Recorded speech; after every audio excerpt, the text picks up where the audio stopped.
Into his best reactions to the 2022 Grand Prix, that race depressed me so much with Leclerc crashing.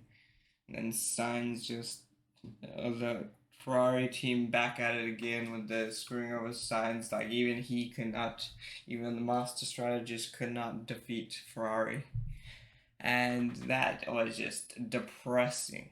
But you know what? Let's react to this internet's best reactions to the 2020 Grand Prix. And yeah, I hope you guys enjoy it.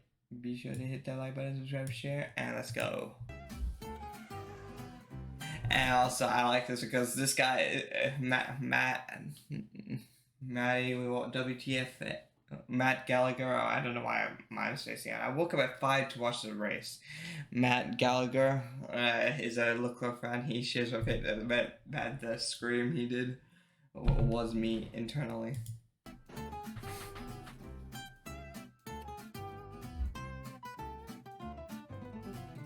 Hello everybody and welcome back to the internet's best reactions. Today we are discussing, crying, grieving over the French Grand Prix. Now I thought I was going to be a very happy chap, just looking at some memes, having a great time, whipping out a smug face. Leclerc back in the championship. Well, how that all went well, didn't it? How could I have got any sort of confidence? Don't worry, you will get my full reaction a little bit later. I know a lot of you are tuning in for that. Your reactions were, of course, incredible as well. So let's dive into them right now. Right, first one comes in from @Formula Laura. Charles' engine looking at the temps today. It doesn't even. That might be the biggest problem for Ferrari. It right? didn't even get to that. Yeah, not just mistakes and crashing into the wall or anything like that. No, it's fine. I'm totally fine. This episode, I promise you, is going to be off the rails. Like, the hinges, I don't even know where I'm going with it. The hinges, it's just going to be chaos. Okay? So don't worry. Just give you a disclaimer now. Sorry in advance. @WillPasco14, Hamilton trying to keep up with Max and Leclerc. So, of course, yeah, it's the start of the race. And Hamilton, I mean, he did not job to get in front of Perez. Yeah, that was good. Race, so he was in the mix. Another man who had an unbelievable start was Fernando Alonso, the 40-year-old. Where did he end up? I completely forgot where Alonso just escaped my mind after that. And the race director was so bad, I didn't even know where he ended up, you know?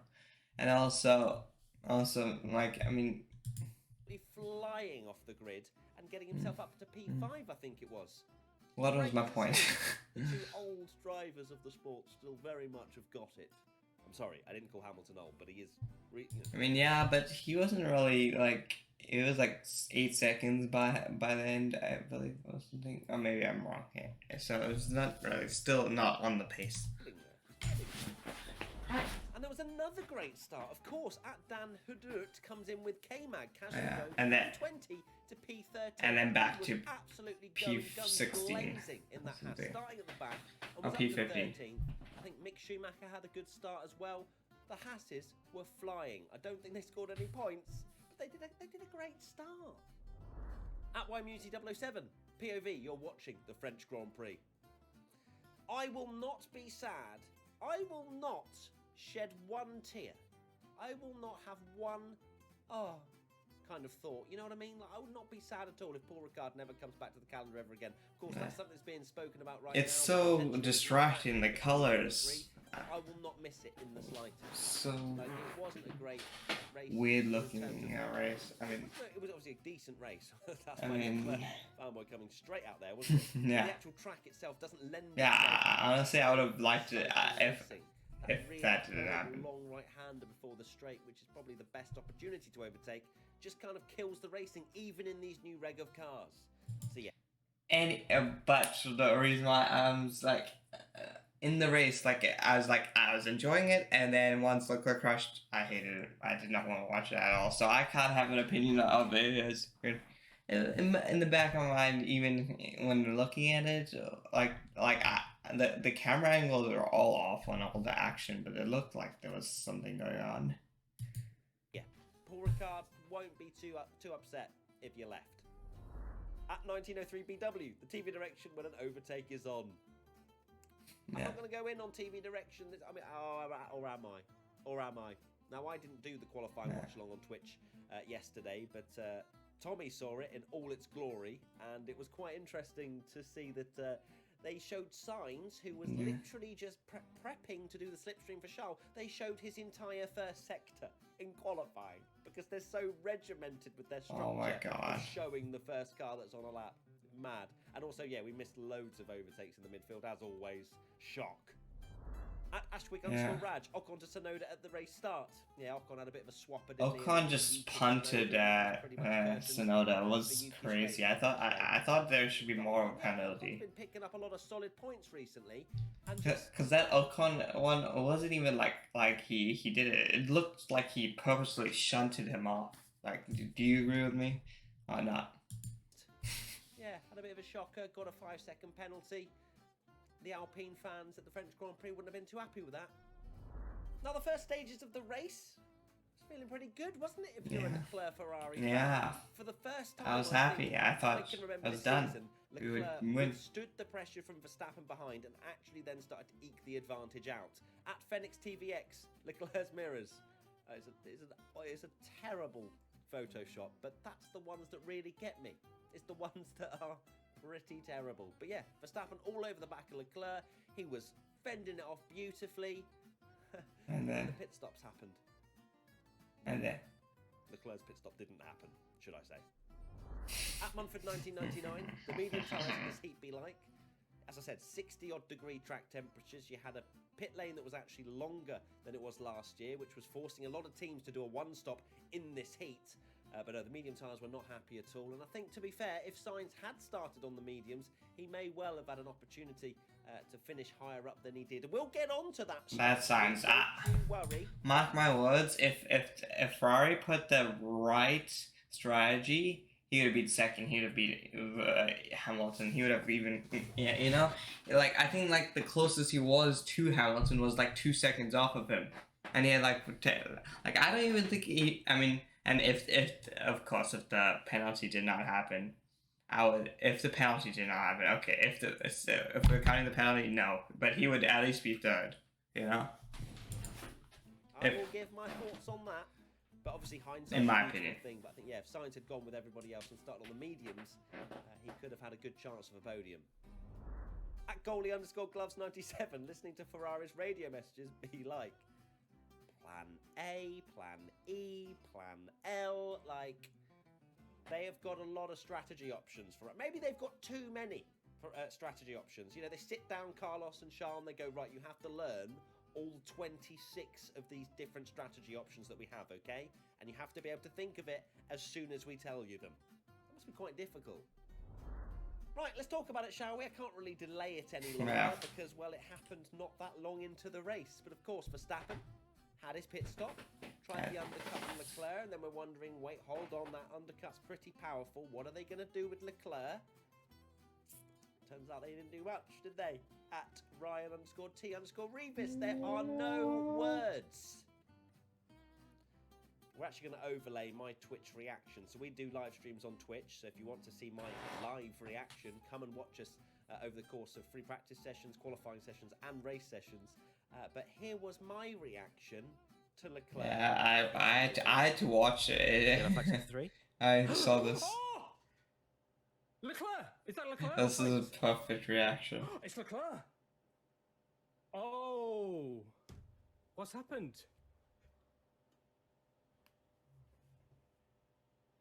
Is that a tyre failure? Is that a mistake? Safety car. That's helping Mercedes. Oh my. Honestly, at this point, they just. Oh my God! This is it. This is it. This is so sad. This is the onesie. The reaction. The onesie happened. Take the onesie away. Yeah, I hope you enjoyed that. that was literally encapsulated all the Cork fans. That was epic. But honestly, that was so sad. I could not believe it. What was I saying? Oh my God! And I can't even blame like a piece of the Ferrari braking. It was a mistake. Of course, Leclerc was massively, what's the word? hard on himself. That was not exactly the word I was going for, but he was really, really tough on himself, which is fair enough. All these mistakes and all these things, I think that, you know what, maybe there's this master plan where they're doing this just to prove that they're once and for all the best team, because they're going to give them a handicap, 60 points handicap, and then they're going to win all the races, and they're gonna like, ha, see, you know, even with 60 points a lead, we did it, master plan, Zbigniew, whatever, you know? Zbinato. Yes, I don't know why I said I'm tired. If I lose the championship by 32 points, then I know where I lost it. And to be fair, it will be 39 because, of course, he gave some points to Verstappen as well by crashing. But I am not okay.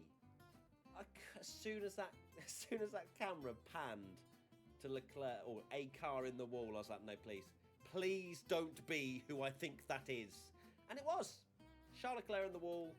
Championship, I'm not going to say is over, but it's a massive swing and it's a massive mistake. I can't defend him too hard. He's been performing, as he said in the interview, at such a high level, and he knows, like, just making those mistakes is just such a big swing in the championship against Verstappen, who is so ice cold and consistent. You just can't lose that many points.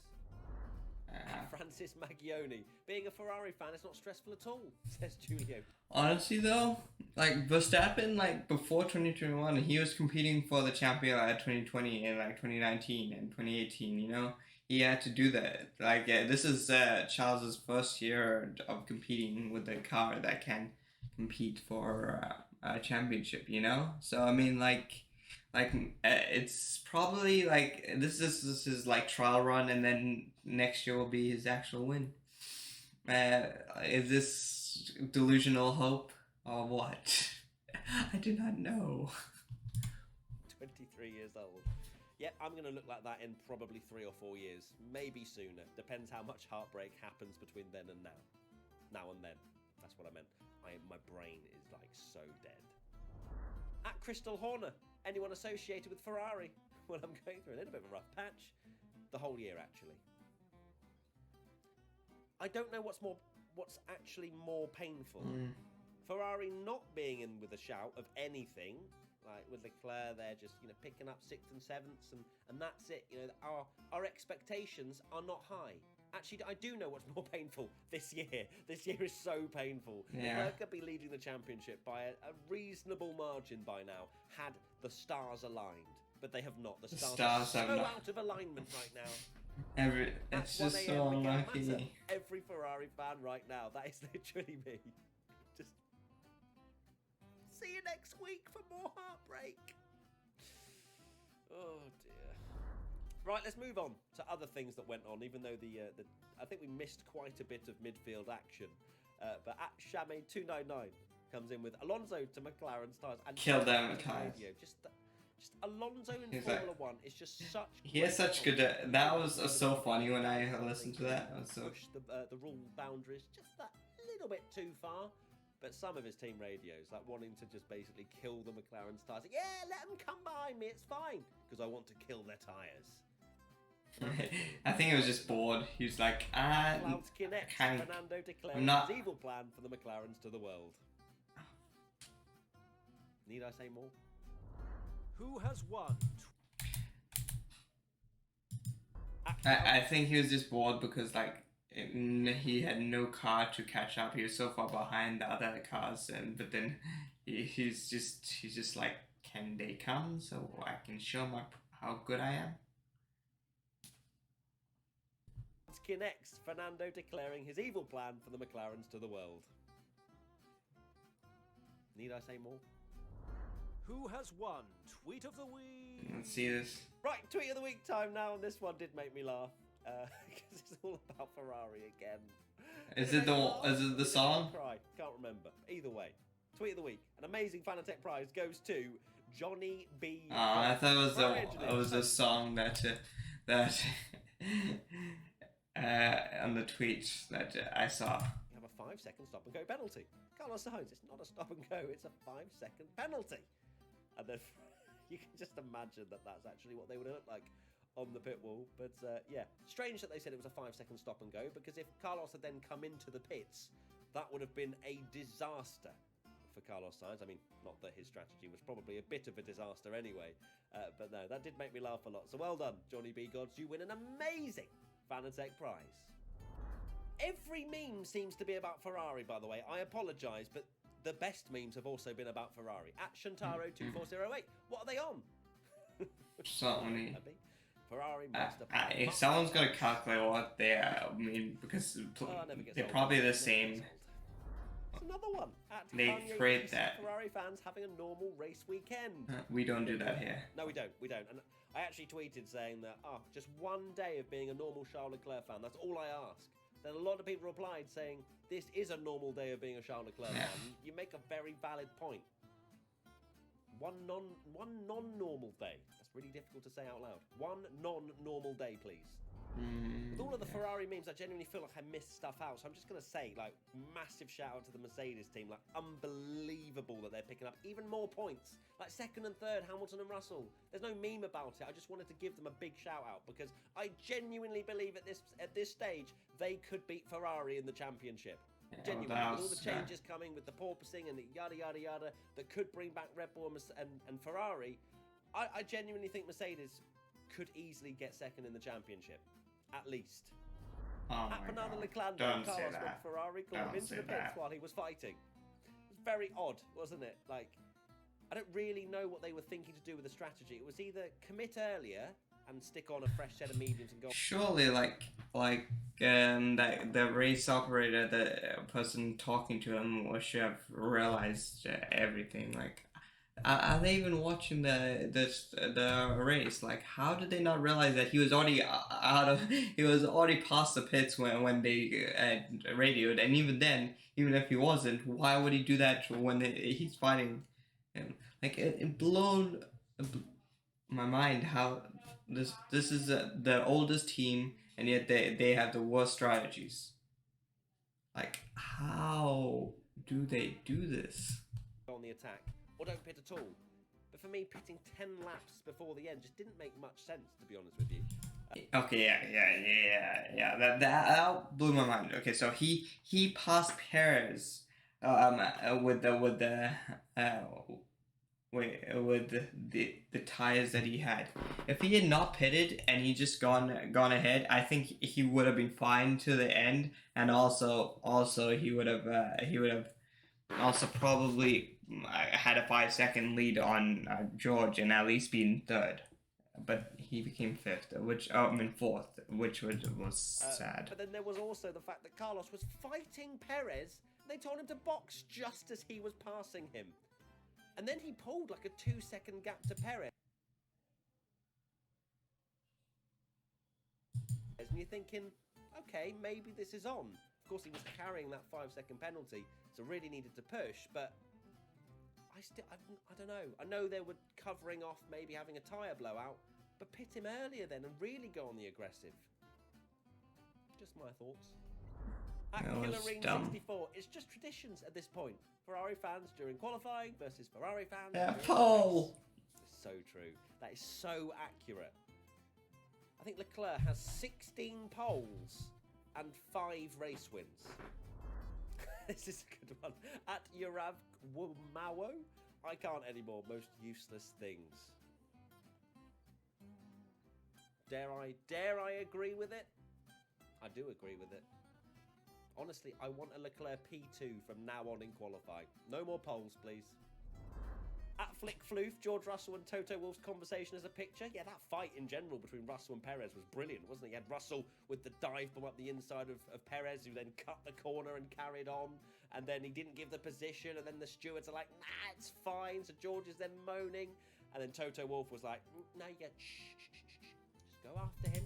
Honestly, like, this is the moment where I disliked George Russell. Like, I mean, I already did not like him that much after Valtteri Bottas and his crash. Like, I mean, I maybe Drive to Survive, bias here, but that one, like, made like George Russell was just, like, so annoying there. And then in this one, where he when I watched it, it was like, he definitely went in on Sergio Perez, and like he caused Perez to like from what I saw, he caused Perez to cut there. Like he had no options. He literally tapped him into the to cutting the corner, and like I didn't think he had to give it back the position because it was not even his fault that that happened. And anyway, and then he kept on like, okay, you thought it was his fault, so then you okay then, but and then okay, you want to give the position back, but if they don't give it back, then and you know that he's a slower car, then don't come on the radio like 500 times saying oh my god, I'm complaining. That was just annoying to me. Like how like what is that? Can get him, okay? And well, he did get him, but not in the way that we thought. Just VSC just got on the power earlier than Perez. Through he goes. Yeah, Unreal that's Yardi bad F1, stuff. the 2 Aston Martins on the last lap. That was a great battle. Imagine that was for the lead. Stroll with Vettel right behind. Looked like Vettel almost crashed into the back of Stroll at the end, round literally the final corner. But yeah, I think he thought better of it as he came over the line. But yeah, it was that was a. Oh, I can't. I love that dustbin gif so much as well. But yeah, well done, the Aston Martins, for giving us some action that we actually saw as well. Now, I know we've been joking about a few things that the TV directors have missed and whatever, but this meme is amazing. At @LoAKit_97. POV, you're watching the French Grand Prix. I've never seen that video before, but that's amazing. That is runner-up between. I mean, it did show but it showed the overtakes, most of them, I think. But at the start, it completely did not show any of the overtakes until it was like in top 10. And then they showed it, and then when they did show it, it was like only for like a second, and then they went off. Like, okay, he did it, good. Or like they didn't show like the previous run up. It's time for Social Media Team Championship. Right, Social Media Team Championship time now. The point scorers for the French Grand Prix are as follows. In third place, we have Scuderia Ferrari. With you always, Charles Leclerc. just gonna do a wholesome. Charles and Ferrari some points. And, well, look, you know, it is a nice, heartwarming message as well from Ferrari and backing their driver. Also, I just want to say, if you're going to give abuse to admins, don't bother. Like, what do you think they do? Why are you having a go at them?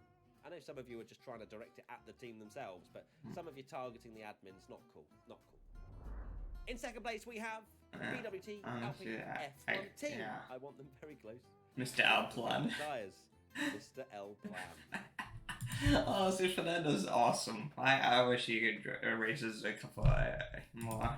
Very good man. Honestly, Alonso should be the driver. I know Oscar Piastri and is gonna come in next year in Alpine. I mean, like they pretty much confirmed it, and like they're deciding on their second driver. I definitely think it's Alonso because I know Ocon has more points, but like you see, like in general, with like Alonso having a lot more problems with the car and everything, and yet he's still like performing well. He's like he's like always qualifying really good. And then and then at the race, like sometimes he does good, sometimes he does bad, but you know, at least he's like way more like, you know, I think like way more consistently like good, whereas like Ocon, like he always, I don't know why, but he's always like in qualifying he's like 18th or something like that. He's and then in race day he somehow manages to become like you know, like do like some Super Saiyan driving, and then and then is in top 10. But I don't know, that's just my opinion. I think Alonso's the better driver, I'd say, but French company might want French Mr. Men memes drivers flying around this weekend. or Well done, Alpine, you scored some points. or he's too old. And finally, I the don't know. winners of the Social Media Team Championship for the French Grand Prix are McLaren F1. What are you? Yeah. Mercedes sandwich, of course. That was good. Qualified. That was good. I was loved. Very good. Really enjoyed that. And so did a lot of you as well. So well done, McLaren. Maximum points. That's 1 point for Ferrari, 2 points for Alpine, and 3 points for McLaren F1. And now it's time for Race Rundown with your host, Matthew Gallagher. Okay, race rundown time now. I'm not sure how despair and sadness, whether that will help me or hinder me in reading out the finishers, but here we go then. The finishers of the French Grand Prix were Verstappen, Hamilton, Russell, Perez, Sainz, Alonso, Norris, Ocon, Ricciardo, Stroll, Vettel, Gasly, Albon, Bottas, Schumacher, no, that'll do. Sorry, I really butchered your name, Zhou Guan Yu, but I actually think I did that all right. I'm gonna do it. I'm just gonna say it right now. That was a one-take wonder. I may have mispronounced a few things on the way, but I'm taking it. The non-finishers were Latifi, Magnussen, Leclerc, Tsunoda. I'd done it first time. That makes me really happy, and that'll also make my editor Benji very happy as well, so he doesn't have to watch me like crying for 10 minutes trying to do race rundown. Right, that is it. Thank you so much for watching the internet's best reactions to the French Grand Prix. I am going to go lay down and cry for the rest of the evening. But it's race week tomorrow, so more pain for the Hungarian Grand Prix. Hashtag WTF1 if you want to get involved next time to maybe feature in the internet's best reactions. Honestly, I always love watching these videos, internet best reactions by WTF1, and like he's a great YouTuber. I mean, yeah. I hope you guys enjoyed this. Be sure to hit that and subscribe, share, and have a great day. And let me know your thoughts on the French GP down in the comments.